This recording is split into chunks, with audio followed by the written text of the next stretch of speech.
kulanti wanaagsan daawadayaal ku soo dhawaada wararka abaar miidiya qodobada ugu dooron maanta waxaa qayb ka noqonaya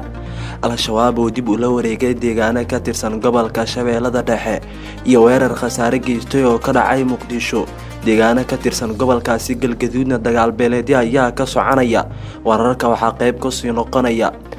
natiijooyinkii ugu dambeeyay doorashooyinka ka socda maamulkaasi Somaliland iyo deegaano ka tirsan maamulkaasi oo rabshado ka dhacay.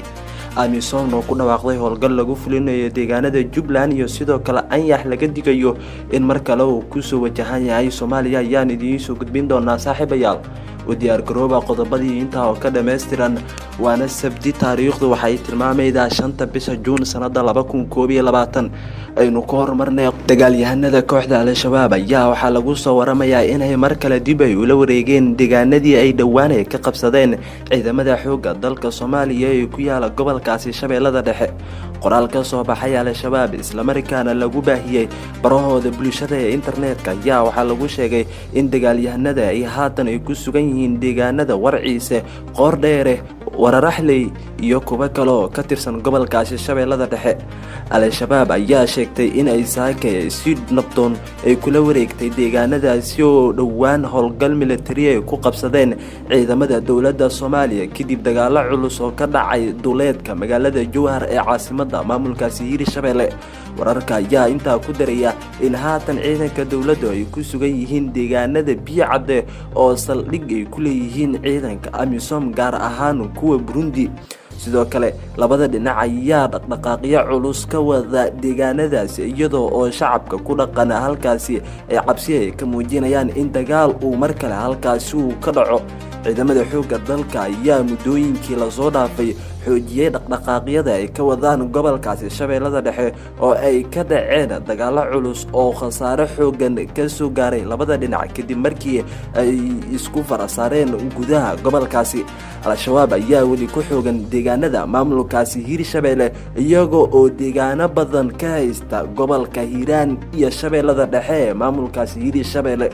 isla wararka dagaalada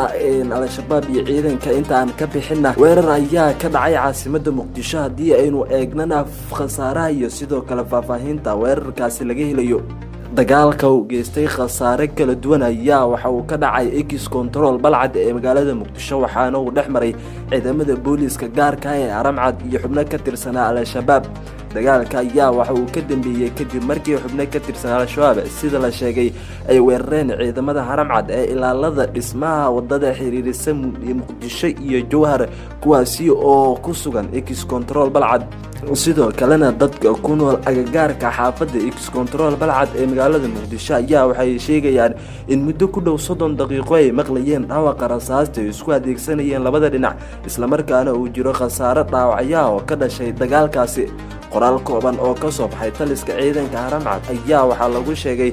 in ay ka hortageen weerar kaga yimid dhinaca ururka al-shabaab isla markaana khasaare xoogan. ciidanka sida gaarka u tababaran ee Haramcad ayaa waxaa loo xil saaray dhismaha wadada xiriirisa Muqdisho iyo Jowhar waxaana ay horey ugu shaqeeyeen amniga wadada u dhaxaysa Muqdisho iyo Afgooye iyagoo oo halkaasi kala kulmay khasaaro kala duwan oo dagaalyahanada al-shabaab weeraray kaga soo qaadeen.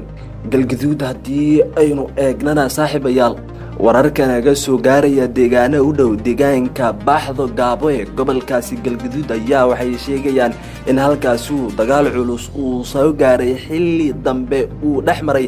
laba maleeshiya beeleed oo isku haysta dhul ku yaala tuulooyinka lagu dagaalamay ayaa dagaalka waxa uu yahay mid soo laabtay waxaana inta la xaqiijiyay ku dhintay 2 ruux halka 3 kalena ay ku dhaawacmeen dagaalkaasi. dadka deegaanada lagu kor dagaalamay ayaa waxay sheegayaan in xalay xilli dambe uu dagaalka joogsaday hayeeshee aad loo dareemayo xiisada dagaal ee u dhaxaysa labada maleeshiya beeleed. saraakiisha ciidamada dowladda Soomaaliya ee gobolkaasi Galgaduud iyo mas'uuliyiinta maamulka gobolka wali dagaalkaasi kama aysan hadlin waxaana sidoo kale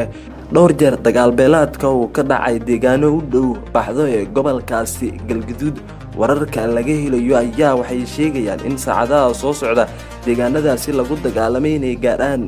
ciidamo ka tirsan kuwa qaybta 22aad si ay u kala dhex qaadaan labada maleeshiya beeleed ee halkaasi ay ku dagaalamay. gudaana akhyaari waa naga intaa warka koobnaa ee Abaar Media waxaan ku xasuusinaynaa in email inoo tahay inaad inagu soo birto